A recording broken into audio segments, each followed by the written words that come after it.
Medyo hindi po maganda ang umaga ko ngayon kasi po yung aking anak ay nawala ng cellphone. Nahulog po sa tricycle at nung pina-check po sa amin at isinabi kung saang tricycle siya nakasakay ay sabi nung driver ay wala daw po siyang nakita. Although sa kanyang tricycle na laglag, hindi naman natin pwedeng sabihin na siya ang kumuha. Pwede naman na may sumakay na iba.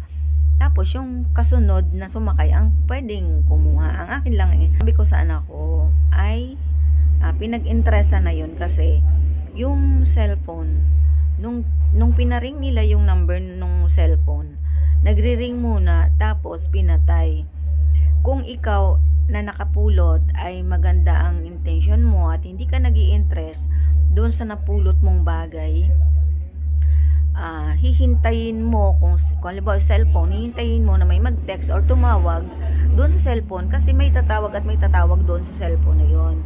Nangyari na din kasi yan sa amin mga 4 years ago, hindi pa nagpa-pandemic noon, na nakapulot yung anak ko sa tapat ng Alson, Katanawan. Nakapulot siya ng isang bagong unit, bagong bago kasi yung cellphone ay talagang kita mo naman doon sa cellphone na bago pa yung unit at bagong labas na unit din. At nung time na yon yung anak ko ay nag-aaral sa college, first year pa lang nun, at kailangan niya ng pang-online pero wala siyang magamit, wala din akong maibili sa kanya ng cellphone. Sabi ko doon sa anak ko, kapag hindi sa iyo, huwag mong pag-iinteresan kasi higit pa diyan ang mawawala sa iyo. At sabi ko, huwag mong papatayin, hintayin mo may magte-text dyan or tatawag. Ganon nga ang nangyari, may tumawag at di yun na maayos na ibalik yung cellphone. Naalala ko pa, mga 3 years ago, na yun, tapos na yun ng pandemic, umuwi kami ng Katanawan para bumoto. At yung balik namin ng Lucena, pagpabalik na kami, nakapulot kami ng wallet sa may palengke ng Katanawan. At yung wallet ay mataba, sobrang makapal ang laman ng wallet. Tapos, ang ginawa namin, wala talagang nakakita doon sa wallet kasi doon sa area na pinagkapulutan namin ay although kantong-kanto yon, pero yung wallet ay medyo nakalipid doon sa barrier nung palengke. Ang ginawa namin, pumunta muna kami doon sa tahian ng kapatid ko at sinabi ko na nakapulot kami ng wallet at titingnan namin kung mayroong pagkakakilanlan yung may-ari, baka mayroong contact number. Pero nung tiningnan namin, wala kaming makuha kahit isang card o wala kaming mapagkilanlan, wala man lang kahit isang ID. At hindi namin alam kung paano, kung kanino isasauli. At sabi ko, ang gagawin natin, bibilangin natin yung laman ng wallet. Tapos, para pag may nag-claim, itatanong natin kung magkano ang laman ng wallet niya. Kasi mahirap yung magpo-post ka kaagad ng may nakita kaming wallet na ganito, baka maraming mag-claim. Kaya ang purpose namin noon, kaya namin bibilangin ay para pag may nag-claim, itatanong namin ano yung laman ng wallet mo at magkano ang posibleng laman ng wallet mo. So, binilang namin, napakadaming laman po. Bukod yung patas ng 1,000, bukod yung patas ng 500, may patas ng 100, may ilang peraso ata ng 200 yun at mayroong tig 20. Tapos, meron pang $1. Walang matandaan kung $100 ba yun. Basta sa kabuuan ng pera ay mahigit 80,000. Sa kabuuan, hindi ko na matandaan kung ano yung sakto, basta sa kabuuan lahat ng pera kung isasama pati yung dollar ay mahigit 80,000. So kung bibit-bitin na namin yung wallet, pwede na namin bitbitin kasi paalis na kami ay sasakay na ng pupunta na lang kami sa terminal ng van papunta ng Lucena. Pero hindi naman yun sa amin. Bakit namin yun pag-iinteresan, diba? Kaya sabi ko doon sa kapatid ko, diyan muna yung wallet na yan.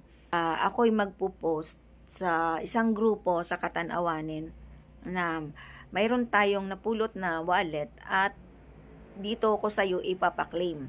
Pero nag-uusap kami ng kapatid ko na wag mo muna basta ibibigay, kailangan magbigay tayo ng tanong sa kanya na masasagot niya na tungkol doon sa kanyang wallet. De ganon, okay ng usapan namin. Basta sumakay na kami, pumunta na kami ng Lucena, kasama ko yung mga anak ko. At ang kasama kong makapulot noon, yung isa kong kapatid na babae. De gano'n na nga, iniwan ko sa kapatid ko na may tahian dyan sa palengke sa Katanawan yung wallet, at para pag may nag-message sa akin, doon ko ipapaklaim. Alangan namang bitbitin ko yung wallet dito sa Lucena, dito ko ipakuha, diba? Sabi ko, dyan mo na lang muna yung wallet. Dumating na kami dito sa Lucena, nag-message yung kapatid ko na may naghahanap daw ng wallet. Sabi niya, ano ibibigay ko? Sabi ko, kung kanya, ibigay mo, hindi naman niya sa atin. Paano niya masasabi na kanya? Yun pala, yung customer niya na si Nurse Baby, alam ko, kilala ko lang siya sa Nurse Baby. Siya po ay nurse ng Katanawan Central School. Di ko sure kung anong apelyido niya, basta kilala ko lang siya sa Nurse Baby. Customer niya po yon, at magkukuha siya ng kanyang pina-repair doon sa kapatid ko. Tapos naikwento na bumalik sila dahil yung kasama niyang isang nurse ata yun sa Mulanay ay nawalan ng wallet. Nahulog yung wallet niya doon sa palengke. Hindi lang nila alam kung saan yung sakto na pinagkahulugan ng wallet. Di sinabi ng kapatid ko na ano pong hitsura ng wallet. Ayun. Basta tinanong ng kapatid ko kung ano ang hitsura ng wallet. Nag-match doon sa wallet na napulot namin. Tapos nagtanong, sabi ng kapatid ko, ano ibibigay ko na? Sabi ko, kung sigurado ka na kanya yon, ay di ibigay mo na. Sabihin mo, ano yung usapan namin na itanong mo kung ano yung laman ng wallet niya. Yun palang laman ng wallet niya ay di ko alam kung di ko natanda, matagal-tagal na din yun, parang 3 years ago na yun.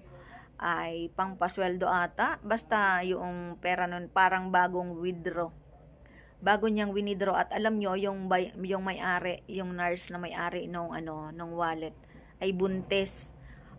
Di ba? Kung pinag-interesan ko yon, baka may nangyari pang masama doon sa buntis, baka mamaya nakunan pa yon.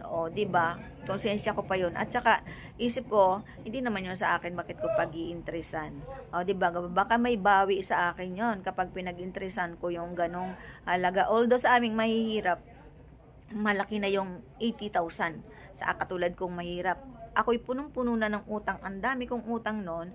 Kahit sabi ko, marami ko nang mababayarang utang doon sa pera na yon. Pero bakit ko naman gagawin yun na hindi naman yun sa akin?